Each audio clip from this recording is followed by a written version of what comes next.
Bismillahirrahmanirrahim. Assalamualaikum warahmatullahi wabarakatuh. Baik tuan-tuan dan puan-puan, seperti yang saya janjikan kepada tuan-tuan dan puan-puan semua, kita akan bersambung lagi dalam episod yang kedua bersama dengan Al-Fadhil Ustaz Amran Abdullah. Tuan-tuan dan puan-puan ingin mendengar cerita yang lebih hebat daripada Ustaz Amran Abdullah. Jadi jom sama-sama kita saksikan.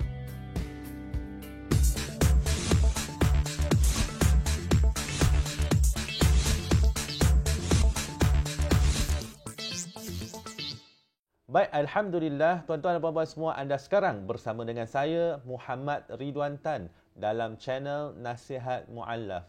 Jadi sekiranya tuan-tuan dan puan-puan menyukai video ini, jangan lupa untuk like dan juga subscribe channel Nasihat Mu'allaf. Dan juga jangan lupa untuk menekan butang notifikasi yang berada di bawah itu.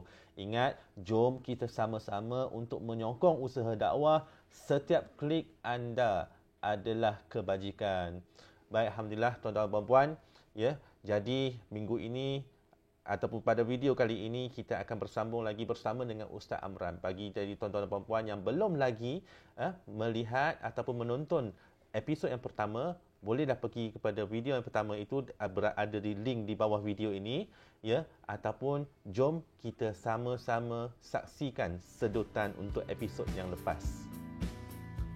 Apabila sebut masuk Islam, disebut masuk Melayu. Jangan harap masyarakat akan ubah mu'alaf. Mu'alaf sendiri kena berubah. Dah masa tu menjadi seperti sejarah hitam. Mak nak minum racun, bapa kayau-kayau, segala bendanya ada. Patutnya kita boleh guna peluang tersebut untuk mendapatkan ilmu dan sebagainya.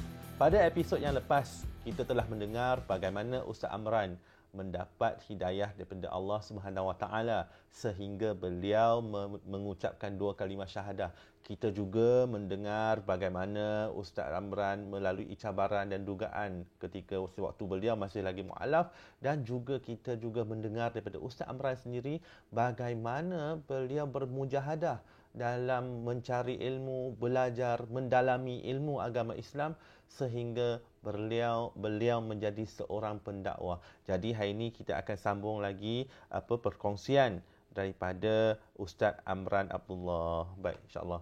Seperti yang saya sebutkan, sekali lagi saya perkenalkan Ustaz Amran. Ustaz Amran merupakan penolong pegawai dakwah di Perkim Kebangsaan, ya, Pertubuhan Kebajikan Islam Malaysia, dan beliau juga merupakan pengasas dan pengurusi kepada Pertubuhan Mu'alaf Malaysia, insya-Allah. Ustaz, kita dah cerita dahulu, tapi sekarang ni kita cerita sekarang, Ustaz. Boleh, Ustaz? Boleh. Cuba Ustaz ceritakan sikit apakah tanggungjawab dan peranan Ustaz di dalam Perkim ini. Masyarakat pun tahu Perkim ini satu pertubuhan yang telah diasaskan oleh almarhum Tunku Rahman Al-Haj. Ini jasa besar almarhum Tunku Rahman mengasaskan Perkim. Perkim ini dinamakan Pertubuhan Kebajikan Islam Malaysia. Jadi dia punya tugas dia satu ialah dakwah Islamiah, yang keduanya dakwah Islahiyah melalui kebajikan dan sebagainya. Dan tugas di Perkim asalnya ialah program berbentuk pendidikan di kalangan mereka yang telah masuk Islam, program pengislaman, program kaunseling, khidmat nasihat, lepas tu program berupa ziarah. Dalam berbagai program melahirkan da'i di kalangan mu'alaf. Inilah kerja-kerja Perkim daripada zaman dulu sampai sekarang. Jadi mendidik di kalangan mu'alaf jadi satu manusia yang baik dan melahirkan da'i di kalangan mu'alaf. Itu adalah peranan, dan di same time kita buatlah kerja-kerja kebajikan, ziarah mu'alaf dan sebagainya. Ziarah mu'alaf, bercakap tentang ziarah mu'alaf ni, Ustaz Amran adalah antara orang yang saya kenal, adalah orang yang paling aktif yang saya kenal, yang sentiasa turun padang untuk menziarahi, menyantuni, memberi bantuan kebajikan pada para mu'alaf. Kita akan bincang tentang ini dengan lebih lanjut lagi sekejap nanti. Tapi sedikit lagi, ya tuan-tuan dan puan-puan yang dirahmati Allah Subhanahu Wa Taala sekalian, Ustaz Amran telah terlibat dalam bidang dakwah selama berapa tahun, Ustaz? 24 tahun, ya, dalam bidang dakwah. Dan selama 24 tahun ini beliau telah mendapat pelbagai anugerah. Izinkan saya sebut di sini, ya, antaranya adalah Ustaz Amran telah mendapat anugerah pendakwah khas Madilur Rasul 2014, ya. Ustaz Amran juga telah mendapat tokoh pendakwah Ma'al Hijrah peringkat Pulau Pinang 2017, ya, daripada IPSI, ya. Ustaz Amran juga telah mendapat tokoh saudara Muslim Cemerlang peringkat kebangsaan pada tahun 2018. Dan yang mutakhir ini, Ustaz Amran juga telah mendapat tokoh pendakwah etnik India Gabungan Dakwah Malaysia 2019. Macam tu. Banyak, tapi bagaimana Ustaz Amran mendapat begitu banyak anugerah, tentu ada cerita dan sumbangan daripada Ustaz Amran. Saya cerita. Tahukah anda, Ustaz Amran digelar sebagai muallaf ni, ya, beliau telah mensyahadahkan beribu orang saudara baru. Ya, sekali lagi saya ulangkan, Ustaz Amran telah mensyahadahkan beribu orang saudara baru. Subhanallah, begitulah besar sekali sumbangan beliau kepada agama. Ramai daripada kalangan kita mungkin tidak mengenali Ustaz Amran ini, tetapi saya yakin di sana, di langit, para malaikat mengenali Ustaz Amran. Ya. Jadi Ustaz, saya boleh ceritakan sedikit bagaimana Ustaz boleh melakukan semua kerja ini? Tugas-tugas di Perkim ni ialah itu memang kerja Perkim. Kita sebagai di situ sebagai pendakwah, jadi peranan kita memanglah untuk menyampaikan Islam dan orang datang ke Perkim, dan peranan kita mensyahadahkan dia orang dan memberi penjelasan tentang Islam yang betul dan sebagainya. Itu tanggungjawab setiap orang Islam perlu. Adakah bertugas di Perkim ataupun tidak, itu peranan kita sebagai seorang yang ada kalimah la ilaha illallah. Peranan setiap individu Islam menyampaikan Islam kepada orang bukan Islam. Okay. Jadi boleh tak kalau saya katakan, kadang-kadang mungkin masyarakat sana yang ramai yang ingin, ya, melibatkan diri dalam usaha-usaha dakwah. Mungkin ramai yang tidak tahu macam mana nak libatkan diri dan juga sebagainya. Boleh tak kalau saya katakan dakwah itu adalah tanggungjawab semua orang. Ya. Tetapi setiap orang ada peranannya masing-masing. Cuma kadang-kadang kita ni Allah letakkan kita di tempat tersebut untuk kita melakukan tanggungjawab itu. Ya. Yalah, ada yang Allah letakkan di situ tempat yang buat dakwah. Sebenarnya kerja dakwah, kerja utama yang Nabi buat ialah dakwah. Sepatutnya kerja dakwah ini adalah kerja utama setiap orang yang ada dua kalimah syahadah. Tak kira siapa pun dia, adakah dia tu mu'alaf, tak kira dia tu orang yang dilahirkan Islam, maka menjadi satu tugas hakiki orang Islam berkongsi kebenaran, berkongsi kenikmatan Islam, berkongsi keindahan Islam. Faham tak? Kepada masyarakat yang belum tahu Islam. Betul. Kerana kita nak salahkan orang bukan Islam, kerana kita sendiri tak sampaikan Islam pada dia orang. Kita sendiri memberi gambaran yang menakutkan orang bukan Islam, memberi gambaran negatif orang bukan Islam. Ada di kalangan orang Melayu yang begitu aktif. Ada beberapa ramai di kalangan masyarakat Melayu, walaupun dia lahir Islam, dia boleh bergaul dengan mu'alaf, bersama-sama mu'alaf, buat kerja-kerja dakwah kebajikan ramai. Ada seperti satu pegawai daripada Baitul Mal, Umi Zaitun. Dia buat kerja dakwah. Dia rasa tidak janggal pun bergabung dengan masyarakat. Sebab dalam dakwah, kita kena ikut cara Nabi. Berlakunya perhubungan Muhajirin dan Ansar, maka menyebabkan berlaku kekuatan di situ. Dengan gabungan ini akan menyebabkan mudahnya tersebar agama kepada masyarakat bukan Islam. Sebab tu peranan orang Islam bukanlah nak jadi seorang da'i, mesti dia menjadi ustaz. Peranan kita ialah menyampaikan agama dengan takat yang kita mampu. Dengan senyuman tu dakwah, dengan buat kebajikan tu dakwah. Kan? Jadi pelbagai pendekatan yang kita boleh guna. Baik Ustaz. Bila Ustaz kata tu, bila Ustaz berkata macam tu, dakwah merupakan tanggungjawab setiap umat Islam. Betul? Nabi sebut. Tetapi mungkin antara salah satu alasan yang sering kali kita dengar daripada masyarakat adalah, contoh macam mana saya nak buat dakwah sedangkan diri saya sendiri pun tak okey. Macam mana Ustaz? Sebenarnya kan, dakwah ni pertama sekali dia bermula disebut satu ayat ibadah binafsi. Apabila kita sendiri mengikut ajaran Islam, kita sembahyang, kita tutup aurat, kita komunikasi baik, kita telah melakukan dakwah. Dakwah bukan mestinya pergi ceramah. Dakwah, you sendiri mengamalkan Islam, kita sedang melakukan dakwah. Orang lihat, oh bagus, tengok orang Islam begini. Dari segi cakapannya begini, dari segi pakaian begini, dari makan minumnya begini, keluarganya begini. Itu sebenarnya sedang berlakunya. Dakwah itu sedang berlaku.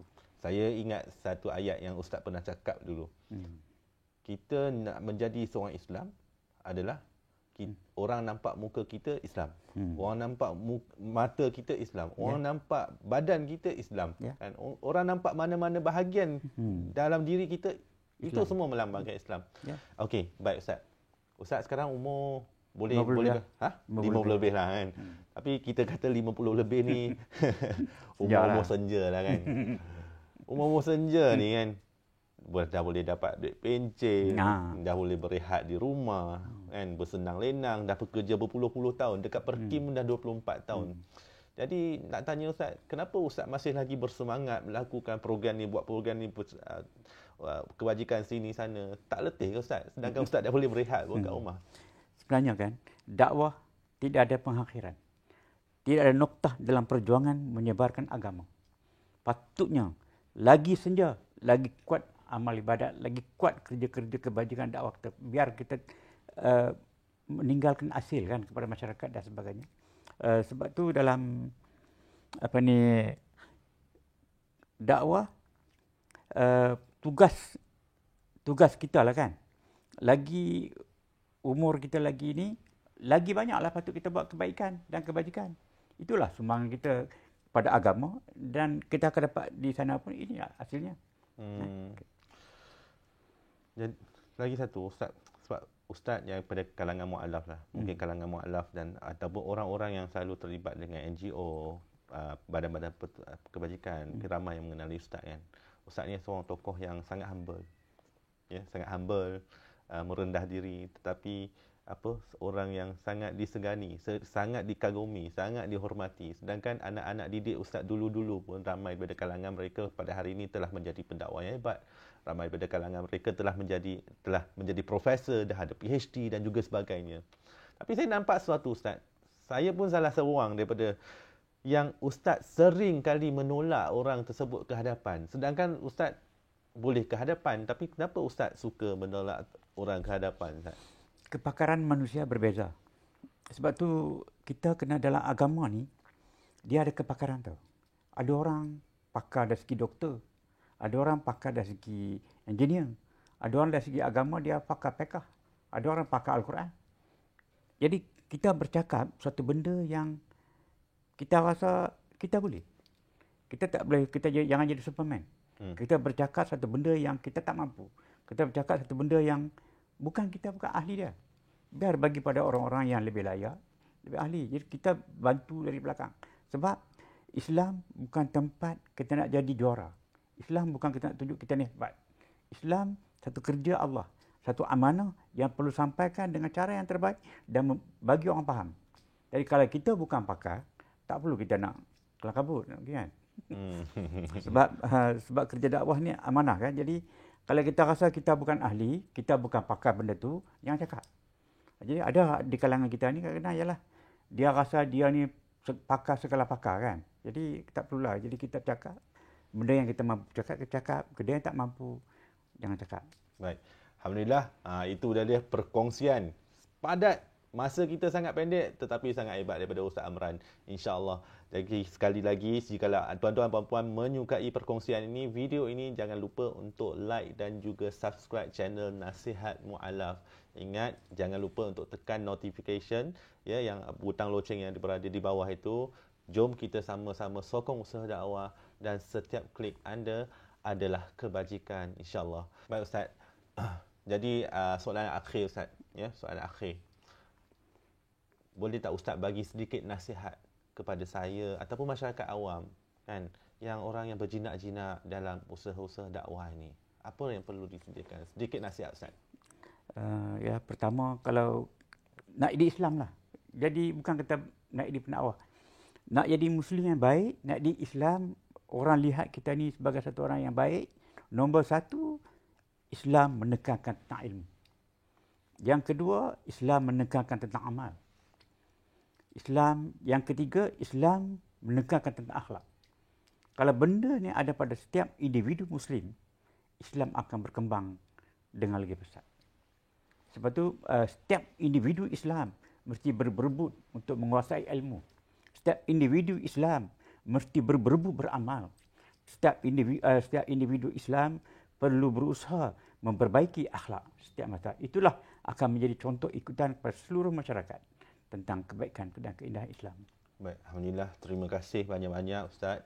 Terima kasih banyak-banyak diucapkan kepada Al-Fadhil Ustaz Amran kerana bersudi bersama dengan channel Nasihat Mu'alaf, insya-Allah.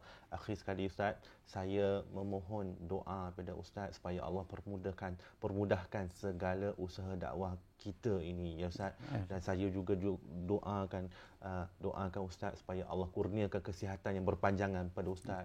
Ya Allah, tempatkan Ustaz bersama orang-orang yang hebat, orang-orang yang soleh, ya, dan insya-Allah yang terbaik pada Ustaz, insya-Allah Ustaz. Amin. Baik, itu sahaja daripada saya dan juga Ustaz Amran untuk episod kali ini. Insya-Allah bersama dengan kita lagi, video akan datang, kita akan bawa lagi kepada anda tuan-tuan puan-puan semua tokoh yang hebat, perkongsian yang hebat, insya-Allah dalam channel Nasihat Mu'alaf.